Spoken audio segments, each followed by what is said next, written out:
Welcome to Packaging Experts Tell All. This is a show that takes place the third Tuesday of each month.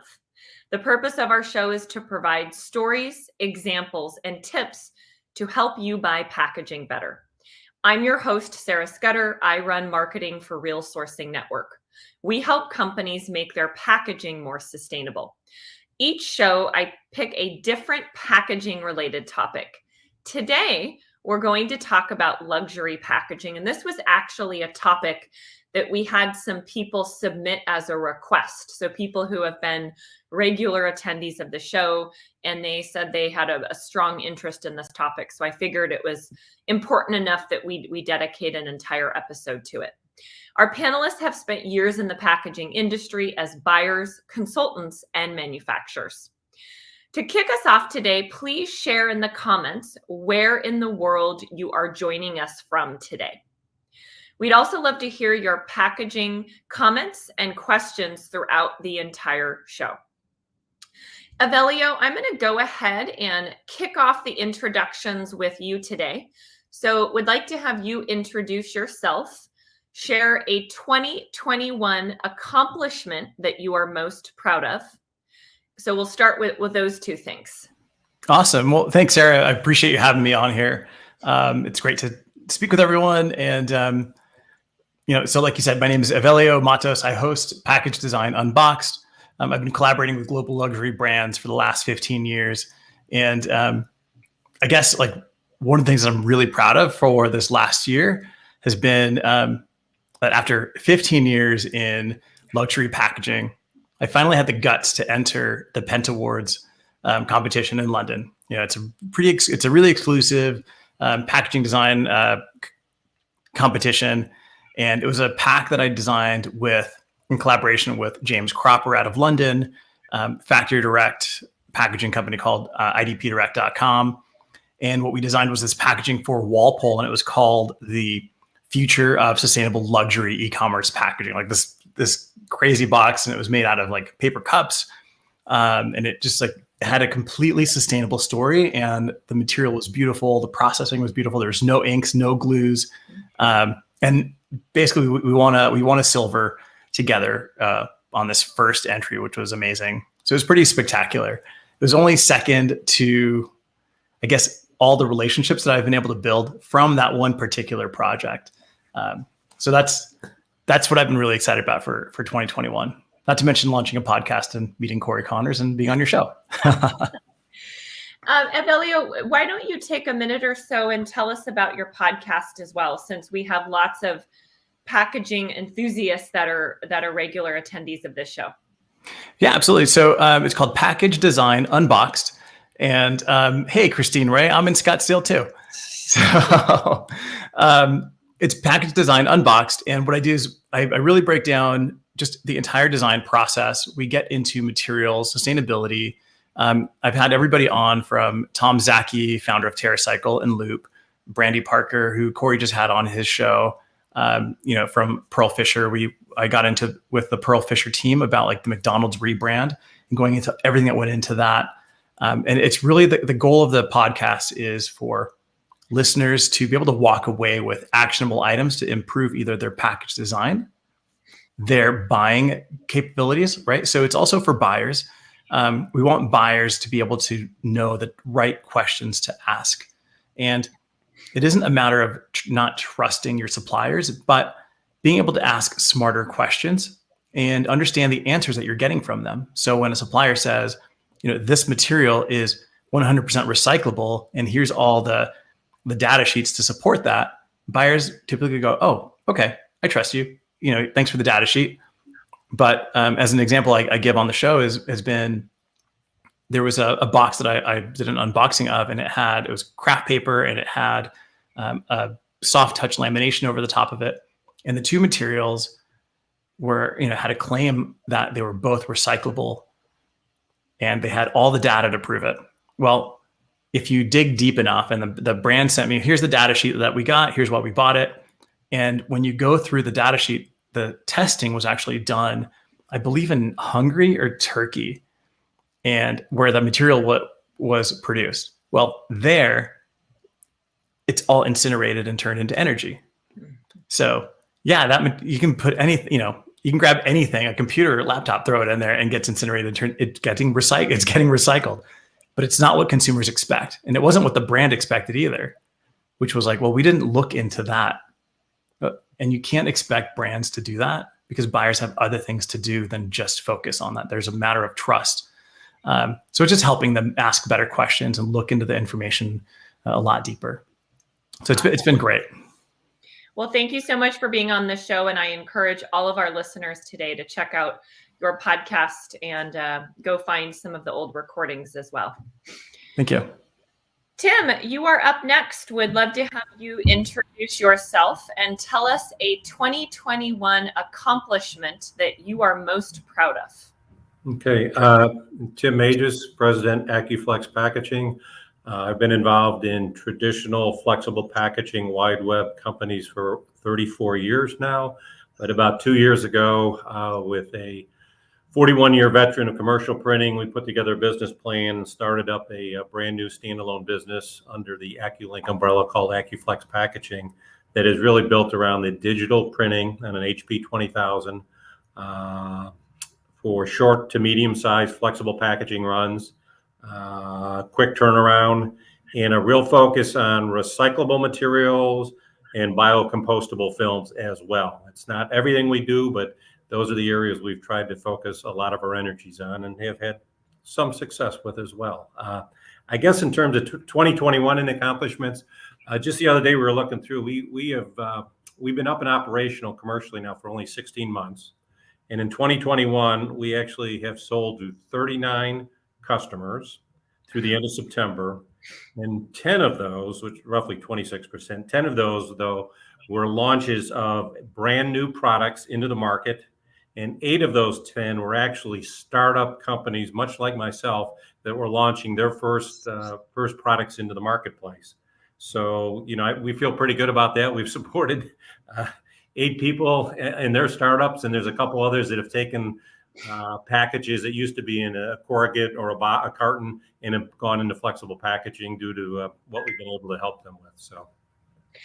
And Corey, Tim, one of the things that I think is really interesting about your journey is you stumbled upon the cannabis space and have really just excelled in that vertical. And I know that we featured a story on you in our packaging magazine recently. Yes, when Tom O'Brien, the president of AccuLink, and I, again, back in 2019, put this together and coming out of the traditional flexible packaging arena, I had never even looked at cannabis packaging, to be honest with you. And as we started up the business, we began to get a lot of interest from a lot of different parts of the country where the product had become either decriminalized or basically legal. And to date, probably about 25 to 30% of the packages we have made to date have either been in the CBD and or cannabis arena. So it's huge growth opportunities, very fragmented because each of the states have their own requirements, and it really fits well with what I call the short to mid-size run that a digital footprint can serve the market with. So yes, we stumbled upon it, or it came to us, or we were just lucky. I don't know which, a little of each. Well, I'm in California, and it's a big market here. Lots of discussion and dialogue, too, about rules and regulations and how it's going to be taxed and mandated moving forward, which will have a big impact on packaging as well. Yep. Thanks for being with us today, Tim. Good. Glad to be here, Sarah. Corey Connors, wonderful to have you back on the show. You've been a regular as well this year, so would love to have you introduce yourself and share a favorite 2021 accomplishment with us. Thank you so much, Sarah. I really appreciate you having me on again, and it's an honor to be a part of this great panel. I'm going to say the same thing Avelio said. I've really, truly made some amazing friends this year, and in this industry, the 3 people on this panel, other than me, and Adam Peak and some other people in this industry, like Avelio mentioned, Brandy Parker. I can't imagine, not knowing these people, and it's so exciting to be a part of this great community of sustainable packaging, and like Avelio, launching a podcast this year. Sustainable Packaging with Corey Connors. I did it at the urgence of Avelio and Adam, and have been so appreciative of their guidance. And Sarah, thank you for being a great guest on that podcast. Your episode was amazing. So that's me. Thank you. And Corey, for those listeners with us that are really focused on sustainable packaging, where can they go to find your podcast, and maybe talk about some of the things that make your podcast unique and different than some of the others in the vertical? Yeah, thank you. It's available on Apple and Spotify and all the major podcast channels. And we talk about mostly new sustainable items or new sustainable ideas in the packaging realm, and interview people like Cruise Foam, who's making foam out of chitin, which is totally brand new, and Flex Sea, that's making plastic out of seaweed. These are new concepts, and talk about glass and different ways to be sustainable in this industry. So we're here to educate. We're here to help. It's been a really fun journey. I'm enjoying it a lot. And Awesome. We were ranked number 5, just below Avelio's number 3 in the world for packaging podcasts. So 2 of the top 5 in the world on this panel. And I can tell both of you are legit podcasters by your microphones. I think, Corey, yours might even be branded now as well. Yes. Thank you for that idea. Yeah. Here we go. Awesome. All right. Well, let's dive into the conversation today, which is why a lot of the people are joining us and wanting to learn what in the world is happening in the luxury packaging space. So, Avelio, I want to start with you by just covering some basics. So start by telling us, why does packaging matter so much to luxury brands? And why is luxury packaging more challenging to source sometimes than packaging for other verticals? Sure. I guess I would start with, packaging doesn't matter to luxury brands because it is packaging. It matters because it's a physical representation of that brand, right? So everything from how it feels, how it sounds, how it smells, even how it holds up over time. Do you get a patina on the packaging, or does it crack? All those things are indicative of the product and validating that consumer purchase. So if, for example, if you bought a $5,000 dress to go to the next packaging conference, whatever, right? Right. So if you bought a $5,000 dress and it showed up on your doorstep in a poly mailer with a label on it, you're not going to value that product as a $5,000 piece. The brand doesn't respect it, and neither will you as the consumer. So the packaging is really part of the product experience. And I always talk to brands about this. When I talk about sound, if you have a box that's full of tissue, and you open up you open up the box and you open up that tissue, the tissue has like this really high pitched crinkly sound. It's the same stuff that your grandma would put in a shopping bag when she would give it to you as a gift. So that $5, that card with a $5 in it that your grandma would put in there for you has a certain value to it. Now you've got a $5,000 dress with the same sound. It doesn't really help, right? You have to have a better quality material. You need to have a better experience than that. Even if you're looking at like a folding carton versus a rigid box, when you open up a folding carton, when you open up a tuck box, there's a sound. When you dig your nail into that tuck to be able to open it up, there's a sound, and it's a fine, wonderful sound if it's like a Colgate box, right? But it's not the sound that you want to hear when you open up a box, to reveal your Rolex. For example, like this weekend, I went to, I was shopping. I wasn't shopping for this, but I saw this thing in the window. It was a Van Cleef & Arpels necklace. And I just wanted to see what it cost because the packaging was beautiful. They had it on display. It was like these beautiful clovers. My daughter's name is Clover. So I'm like, oh, this is kind of cool. Let me check this thing out. And the box was like this leather box. It had snaps and, you know, it was like velvet. There's like a faux suede pouch, like all these different things. Beautiful experience. Like I opened the box. It sounded wonderful. Like when you unlatched it, it was like a solid, like gunk when you open it. And I'm like, okay, well, how much is it? So like, oh, well, it retails for 70,000, but you can have it for 50,000. I'm like, that's great. I'll take 3. Right. But I was just there for the packaging. I'm like, well, you take Bitcoin? They're like, no, we don't take Bitcoin. But it was like the sound and the way that it felt. You know, it was a wooden box wrapped in these materials, and the wood just gives it added weight. So an example is like for e-commerce. You know, a lot of the brands that have moved to e-com are using like a B and an E flute or a B and a C flute. Like just they're making this board so much heavier. So if you buy a $300 t-shirt from a brand, which weighs nothing, and you get this box in your mail and it has like there's just like this weight to it. And that weight adds value. Again, if it's a poly bag, it feels just like a $10 shirt that you got, you know, off of Amazon. So those are the things that are important. That's why packaging does matter, but it's not because it's packaging. It's because it validates that consumer purchase.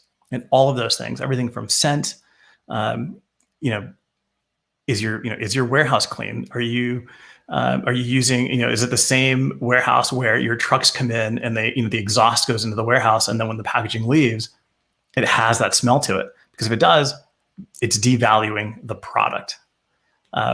So it's just all these little different senses that go into packaging to validate that product purchase is what's really behind the value in packaging for luxury brands.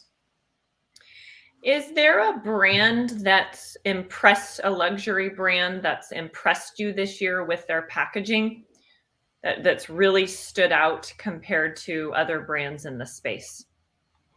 I think they all do different things really well.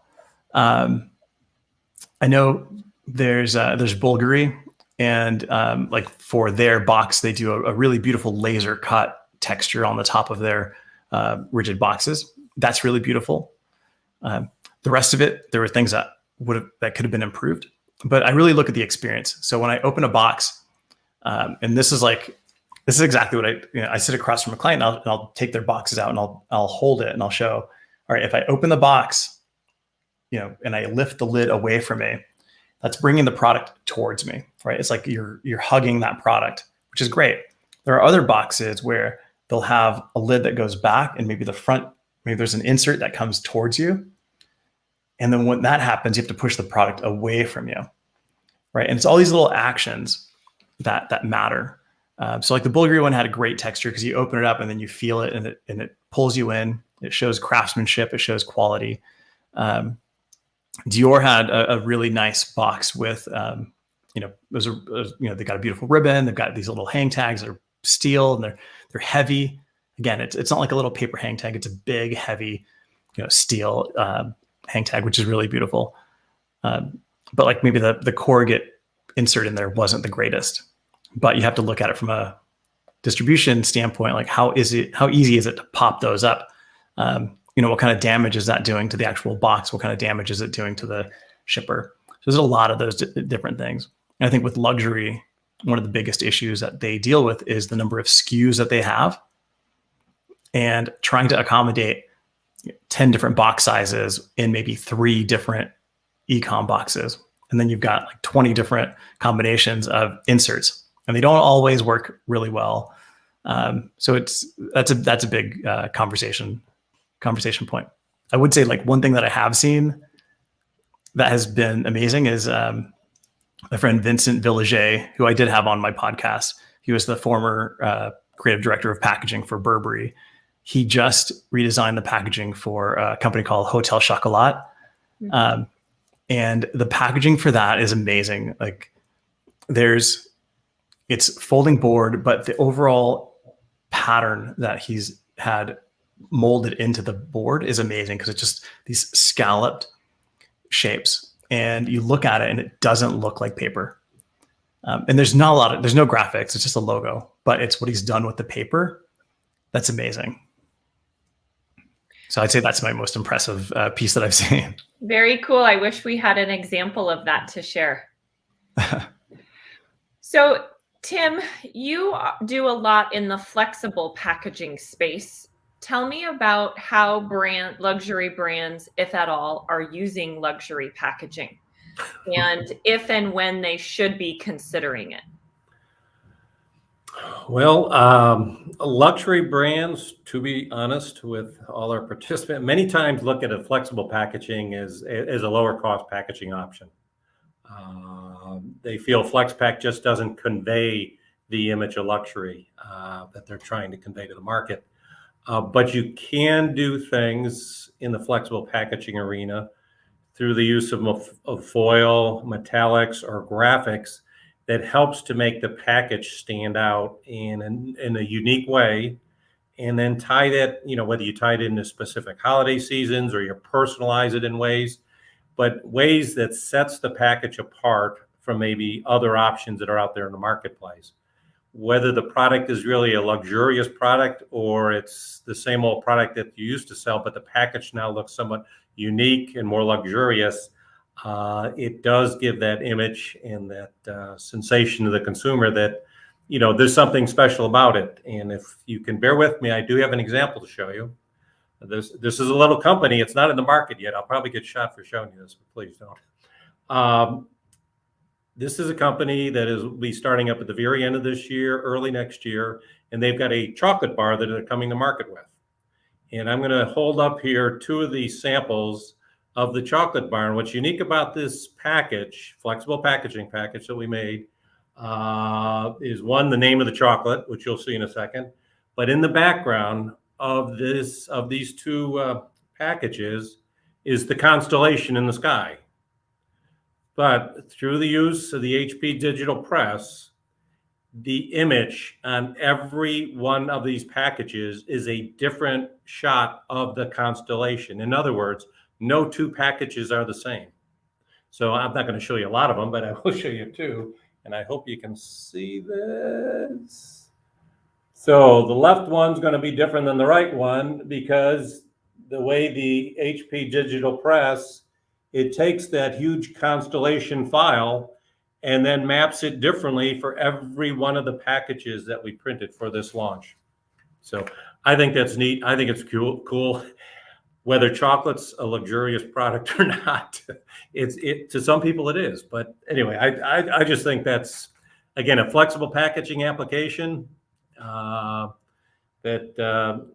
will help this product hopefully stand out and have a great launch here late this year, early next year. So. And Tim, how do you pronounce the name of the company? Nebula Snacks. Nebula. Okay. I'll show you one more. We'll have to touch base after it launches, and you'll have to let us know how it's doing in the market. You can go online now and sign up for one of the early chocolate bars. And I've already done that. So anyway.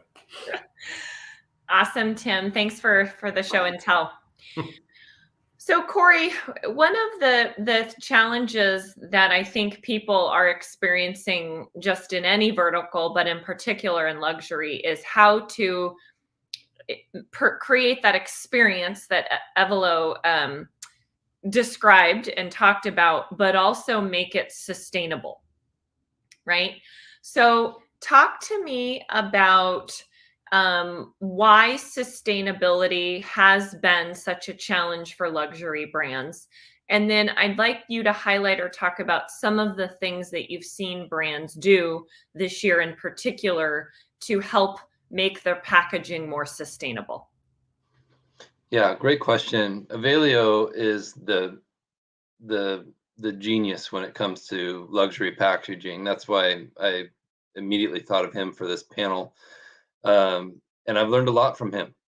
Why do luxury brands do what they do? And I think the answer to a lot of these questions are, like Evalio said, experience. And if it's a process, if it's an opening experience, you have to go through layers, and you take this out of the box, and then you take the tissue out of that, and you unwrap this, and it's the experience, the feel, the touch. And what a lot of brands are understanding is this can be accomplished in different ways and with materials that are more sustainable. Like Avelio gave the example of a polymer coating used to create soft touch feel. That's not necessarily needed to get that effect. You can do that with a good quality analogs roll on a offset press. You can add soft touch coating to chipboard and it feels the same and it's still recyclable. So they can accomplish those things by with the same feel, but by using different processes. And that just becomes an education issue for the brand. So they need to consult with people like us on this panel or experts in the industry that know how to make that feel that way when the customer receives it. So it's possible. We can do it. And yeah, oh, you had a second question, did you? Yeah, so I first part was, why is sustainable packaging so challenging for luxury brands? And then second part was, if you've seen anything stand out this year where you've seen a brand do a really great job and pivot to make their packaging more sustainable. Yeah, I think, like I said, when you see a brand that downsizes their packaging and makes it less cumbersome, uses fewer components, but still has that luxury feel. I agree with Avelio. If you buy something for several $1,000s, you expect a nice package to deliver that product. And I think you deserve that kind of nice package and that nice presentation, especially if it's a gift. But that can be done sustainably through corrugated, through direct print, digital, things like that we can do are absolutely a luxury feel without the unsustainable consequences. So, Avelio, one of the things that I know that my team and I have been asked a fair amount is how to get started when designing packaging for a new luxury product. I think some people get overwhelmed and they don't even know, like, what should they be doing first? Kind of what is that process? So if you could shed some light on maybe some do's and don'ts that you've seen from brands on designing luxury packaging for new products. Yeah, absolutely. So the way that I guess I'll give you my process. And, my process is learning about the product, learning about the brand. Really, if it's luxury, there's not a lot of startups in luxury, right? It's all about heritage. And to be honest, there's not a lot of luxury in the US, right? I hate to say that sometimes, but that's the truth, right? We just don't have that heritage. So when you're looking at like true luxury brands, and it's great to aspire to be one. So there's a lot of cues that you can take from that. But when you're looking at a product, let's say it's a new fragrance, or let's say it's a new fragrance. Primary packaging, I don't handle the primary packaging. That's somebody that's going to be like an industrial designer that also understands product development, because in fragrance, the bottle is the product. It's not the juice. It's the bottle. It's what you're interacting with every day. How does that pump work? How does that lid come off? How does that feel in your hand? The weight, all those different things come into play. And then when they come to me with all right, this is the bottle, this is the brand, you already have an understanding of who the brand is and where they're going. So what I focus on first is structure and user experience. Like, those are the two most critical things. How is somebody going to get into the box? What are they going to do with that box after? When they remove the lid, when they open the box, how is that product going to be displayed?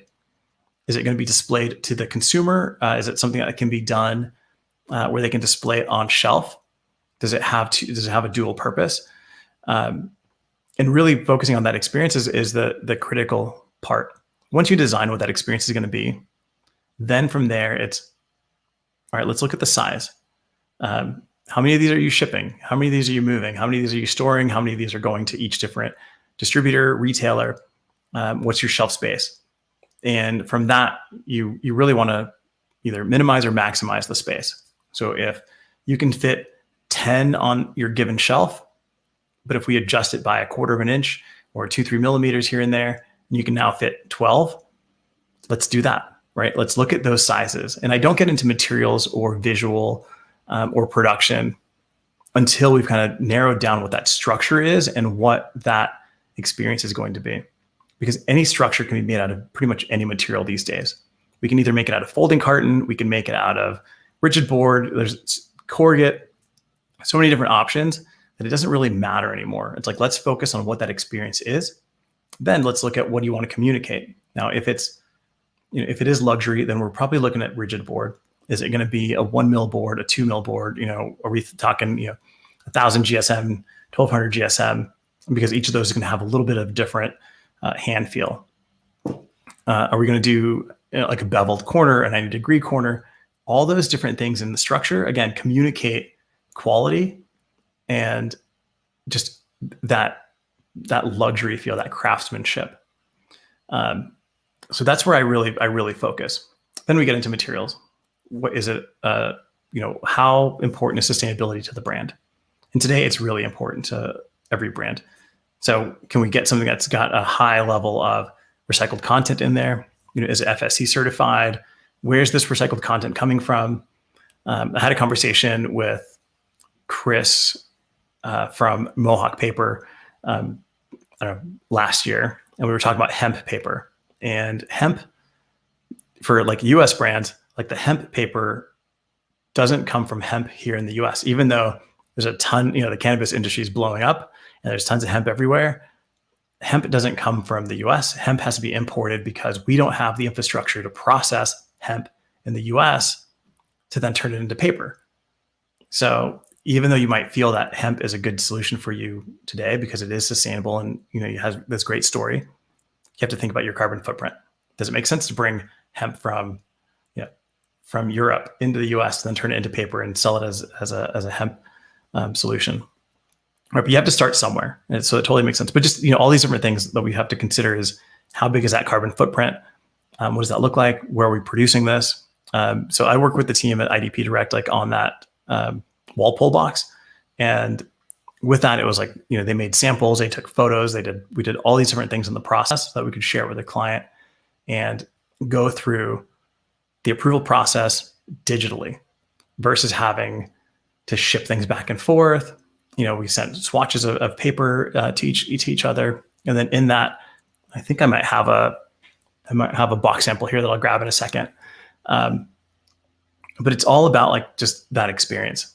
So I think for anybody that's starting out, the first thing is don't go out and hire the biggest, baddest design agency to create wonderful graphics for you. There's a million people out there that create a ton of graphics. And really when it comes to luxury, if you look around, it's not about graphics, right? You're not going to get all sorts of crazy colors and patterns and stuff like that. It's really about the material. When you buy a Burberry coat, it's because of the quality of the gabardine fabric, the way everything fits, the way everything feels. It's not because it's, bedazzled like crazy, right? It's all about the quality and the craftsmanship. It's the same thing with the packaging. When you're talking about luxury, you're going to have a logo, you're going to have a quality paper, some kind of texture, some kind of color. So really work with somebody that understands manufacturing, understands materials, and just have a clear vision of what you want to communicate with that unboxing. I think that those are the critical things to really look at. Now, you did ask one question earlier that I didn't touch on, which was what makes luxury harder or more challenging to source than other packaging for other industries. The reason that it is more difficult is finding the skilled labor to do luxury packaging, right? It's attention to detail. It's not blow and go, right? It's every box has to be perfect. If we're doing 90-degree corners, every corner has to be crisp. All 6 corners have to be crisp. Having that ability to have quality control and have somebody checking each of those items to make sure that the one box that ships out that might go to, I guess it's really not an important client when you're talking luxury. They're all important. It has to arrive perfect. So finding a manufacturer that can have a high level of quality control, has a high level of skilled labor, but then also has the ability to do hand assembly, because a lot of that structure requires hand assembly. And a lot of times, unfortunately, that's not something that we do a lot of here in the US, just because of the costs to do that. Everything is so automated, which is great, but there's ways to design around that, but that's one of the things that you really have to look for. And again, that's like with that IDP Direct team, it was all about like hand assembly on that box. And I'm going to show you like the embossed pattern, because that was laser engraved. And then they came back in with like chisel in hand and crafted this texture, and it's not something that happens. I think the dye for the embossing probably cost more than my car. That's insane. But that's what it takes. So Corey and Tim, one of the things that we've also experienced from brands reaching out is the struggle with changing packaging to making it more e-commerce friendly. So because of COVID, so many people, including my household, have started buying things online that we wouldn't have purchased online before. And this is something that luxury brands have experienced as well, where it's not, people aren't going into a brick and store anymore to make a purchase. They're ordering something online. So would like to see if either of you have a story or example or some advice for luxury brands that are trying to figure out how to better make their packaging fit for e-commerce orders and fulfillment.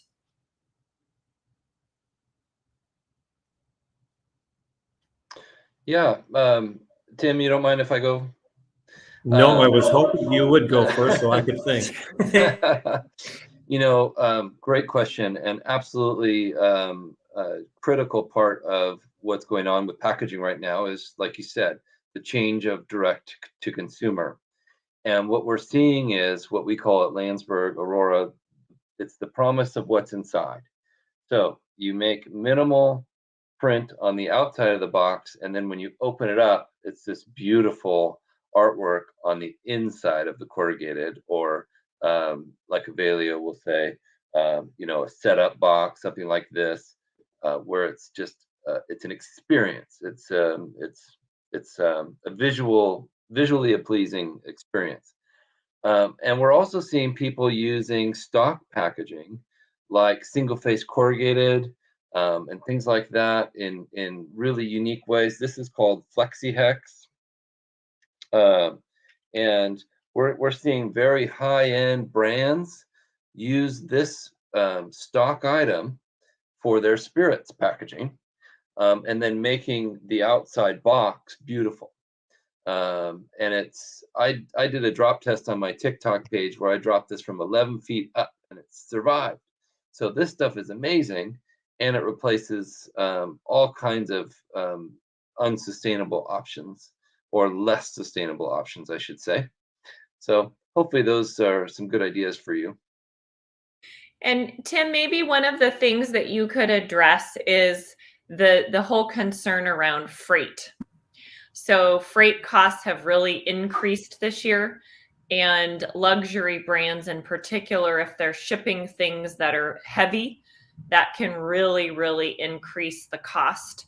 So are there any things that you've seen brands do this year to try to take weight out of their packaging to better manage freight and transportation costs? And maybe one of the things, it's the nature of flexible packaging, right? I mean, your packaging that you guys create is a lot lighter than other types of packaging.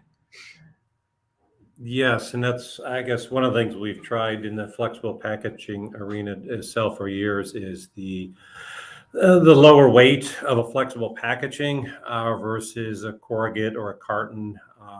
Obviously, with the new films that are becoming available in terms of the bio-based films, the sustainability, not only now can we at least sell or market a lower weight package, but also a product that has less carbon footprint, so to speak. So again, we've talked about on some of the earlier podcasts that a lot of the emerging brands, as they've come to market through the e-commerce platform. Part of it's COVID, part of it, that's how they've come to market. And in doing so, as I said, they certainly look at the sustainable options that we've been able to offer.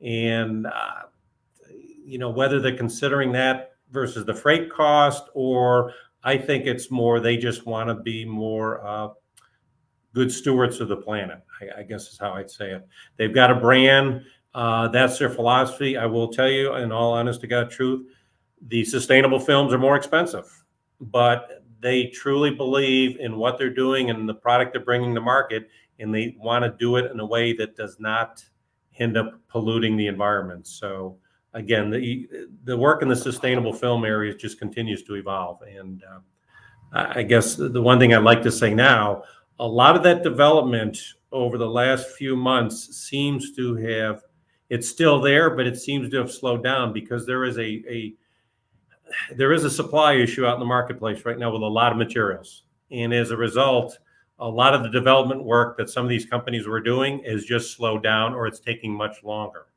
So, and I think that's something that we're all going to continue to face in the months, if not the next year.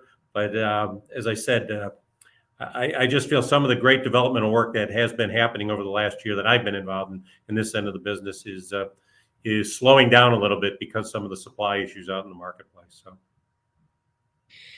So Avelio, my last question for you was around designing luxury packaging for new products. I'd also like to have you now address advice and things that you recommend for people who need to source luxury packaging. What are some of the questions they should be asking? What are some of the processes they should be considering? And then where should people be looking, both in the US and globally? Yeah, absolutely. So you have a fan there, Corey. I saw somebody post about that FlexiHex stuff is awesome. Yeah, I think people have to look. I guess let's start with the questions, right? If you're out there and you're sourcing packaging, question number one is timeline, right? Like Tim mentioned, there's supply chain issues up and down. What are timelines? And sometimes I think you have to adjust your timeline based on the realities of supply chain. Freight costs went from $4,000 to $20,000 for importing. We're all aware of those issues. So brands are now air freighting things in, which is even more. And you've got to consider these costs. Sometimes you might have to use a less expensive material in order to accommodate for that, or you just bite the bullet, go for it, and then wait for prices to come down in order to balance things out. But I think if you're looking for luxury packaging, you have to make sure that this brand or the manufacturer, whoever it is that you're talking to, has experience in luxury packaging, right? You need to validate them. I think somebody can't just say, we do luxury packaging, and you look, for examples of stuff, and you're like, okay, well, that might not be what I envision as luxury packaging. A lot of times a brand might have a completely different expectation of what luxury is. So I think it's important to make sure that you're on the same page. And I say this is about sustainability too. What sustainability means to me might be completely different than what it means to somebody else. What luxury means to me might be something completely different than what it means to somebody else. So make sure you're on the same page. That's the first thing. Make sure you define what luxury means to you and find a manufacturer that can supply that. The other thing too is, you might want to work with a distributor. You might want to go with a factory direct type of manufacturer where you're working directly with that manufacturer. And there's a benefit to both. If you're a startup, you might want to go with a distributor because they're going to handle, everything, right? You're cutting one check to one company that's handling everything for you: logistics, supply chain, manufacturing, they're going to get everything to wherever it needs to go, and they're going to take that responsibility off of you so you can focus on your business. If you're a more established brand, you've got a lot of that stuff in place already. You've got teams that handle logistics and supply chain and buyers that manage the financing behind all the packaging. You might want to look at going to a factory and purchasing directly. There's a lot of different factories that offer that. And if you've got manufacturing, if you've got to deliver globally, that's something you need to look at. Make sure that those companies that you're working with can handle global distribution. There's a lot of great packaging manufacturers here in the US that are on the smaller side that can do beautiful packaging, but they've never distributed to India and Japan and handle all those things. And as you know, Sarah, it's not easy. There's a lot of things that go into that. So that can make or break your business.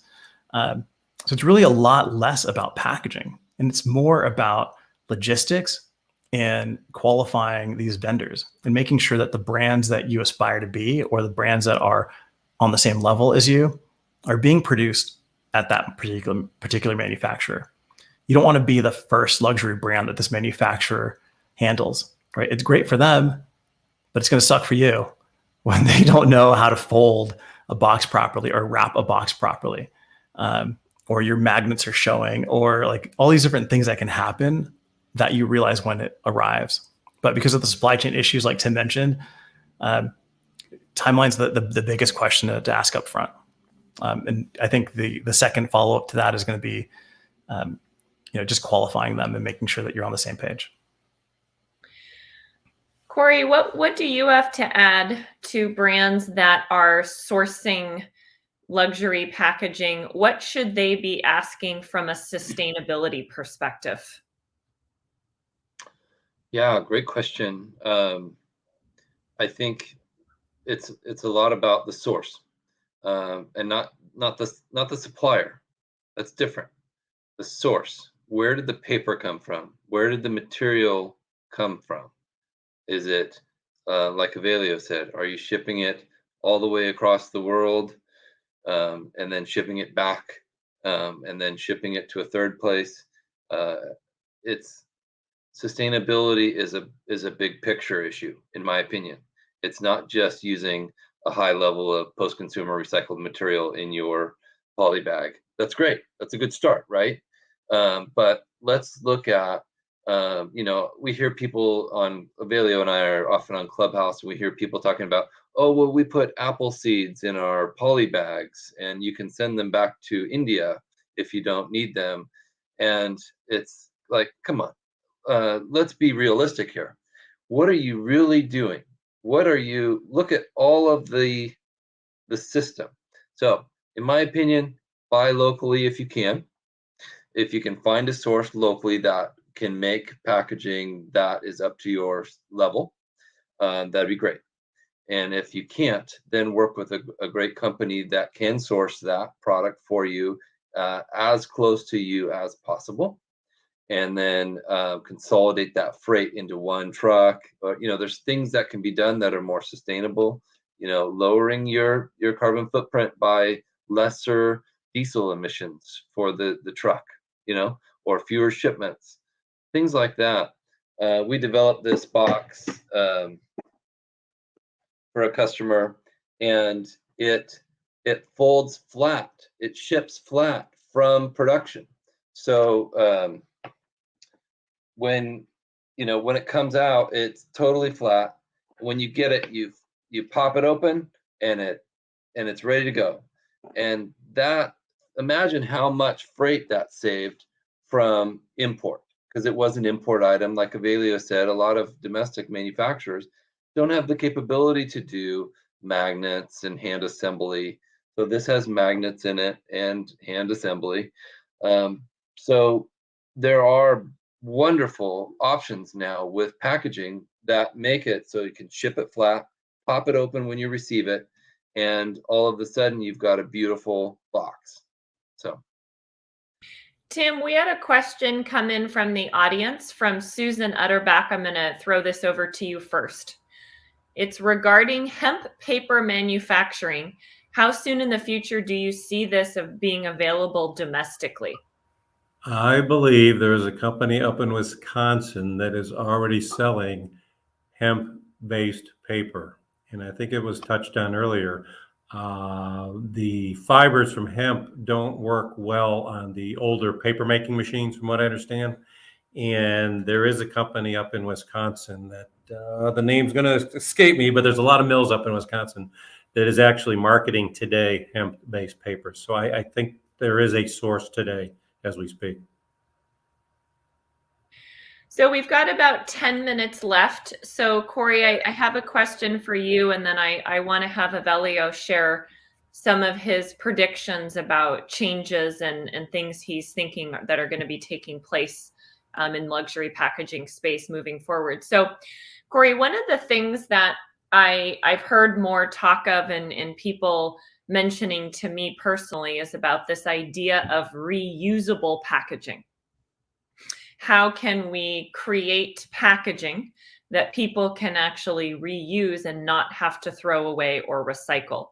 So would like to get your thoughts on, is reusable packaging really realistic yet?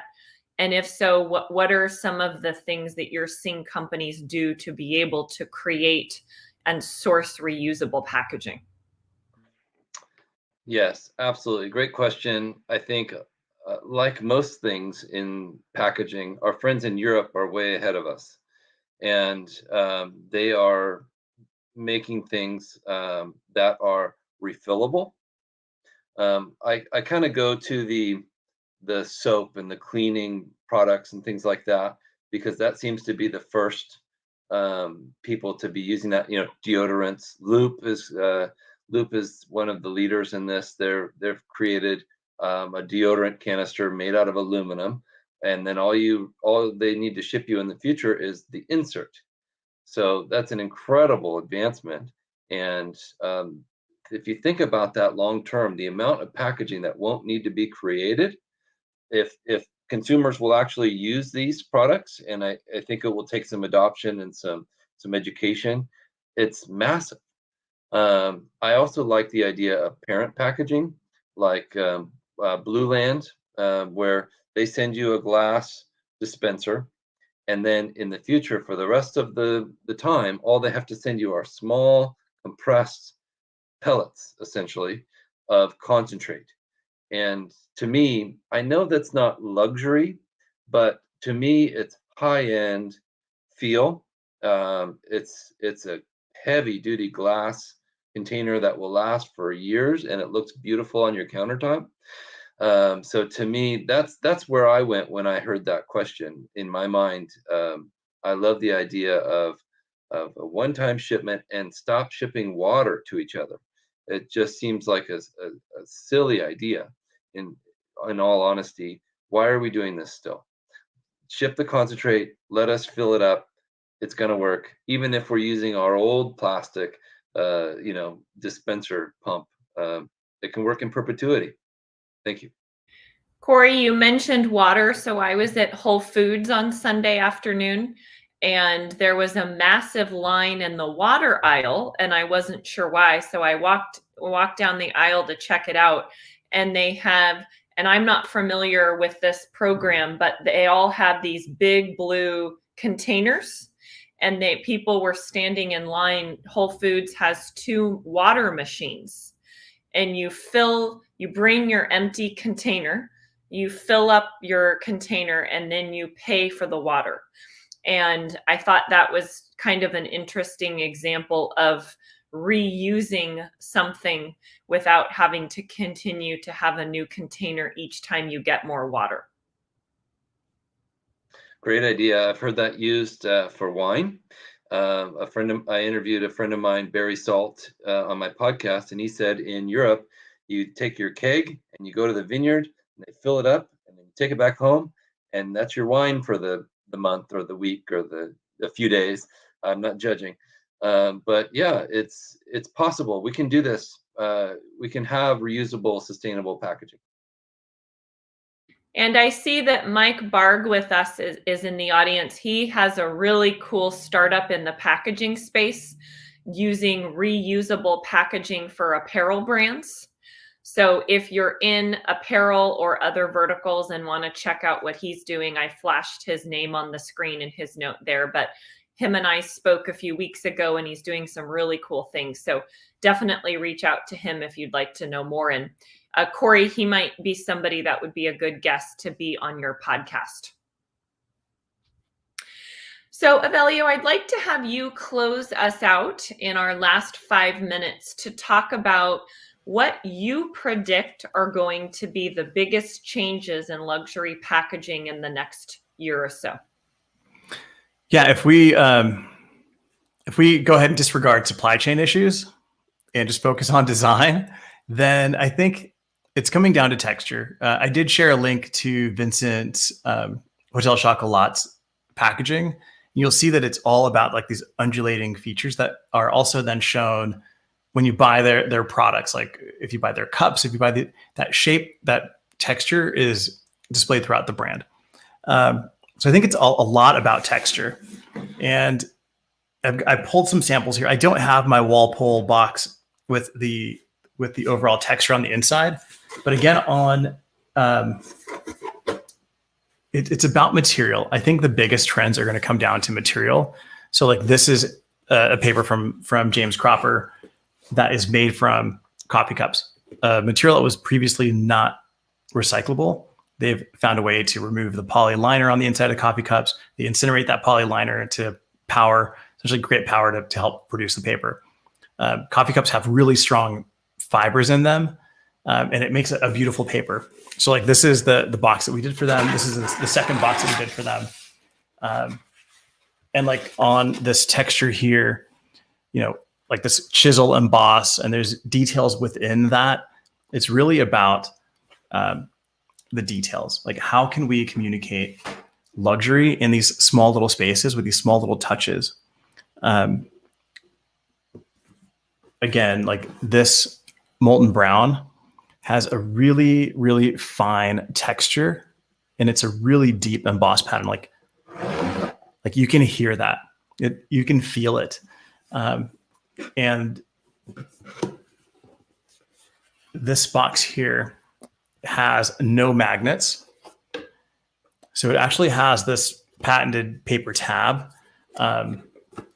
And again, from 2021, just being able to work with different brands. So working with the team at IDP, working with James Cropper, working with Walpole, being able to build these connections has been awesome because I've learned so much more. This is a patented structural design from the IDP team. And it's just this tab that, sinks in here and it locks. So eliminating magnets is great. It's great from a cost perspective because magnets are definitely not the cheapest. And then, it's more sustainable because you don't have the raw earth magnets involved in packaging. But I think one of the things that you're going to be seeing is a lot of molded fiber. And this comes from my friends over at James Cropper. I just received this, and this is for a wine bottle. All right, this is a Reenard wine bottle. It's molded fiber. When the bottle's in there, it puts outward pressure on it, so this little lock actually locks. You can see there's like a beautiful faux leather texture on here. And it's just a really cool experience when you contrast that with glass.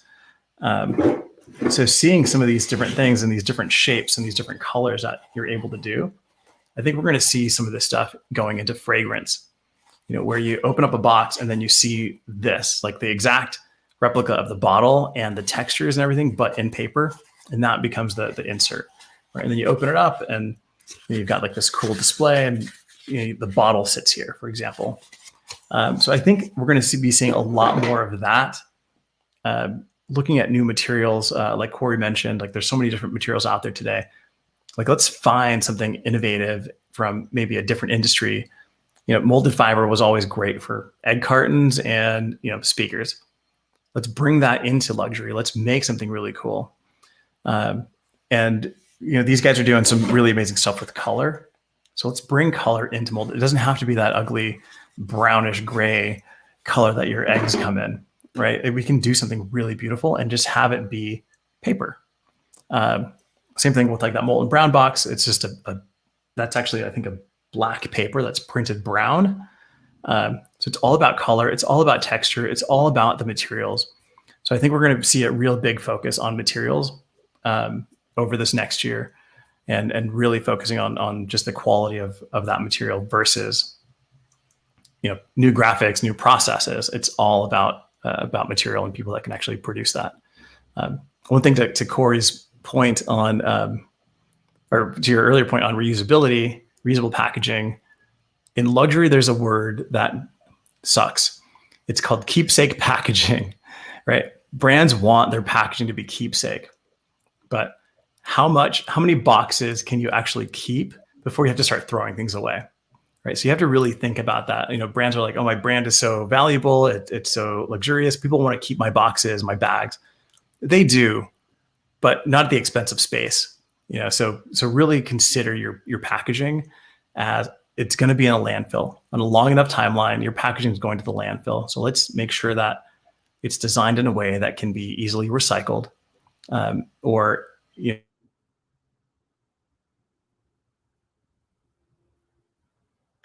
Alrighty. Well, I want to thank. Really, it just needs to be recycled anywhere else. Awesome. Well, we are at time. I want to give a big thank you to our panelists, Tim, Corey, and Avelio, for jumping on our show today. I encourage you to follow each of them on LinkedIn and reach out to them if you'd like to continue the conversation.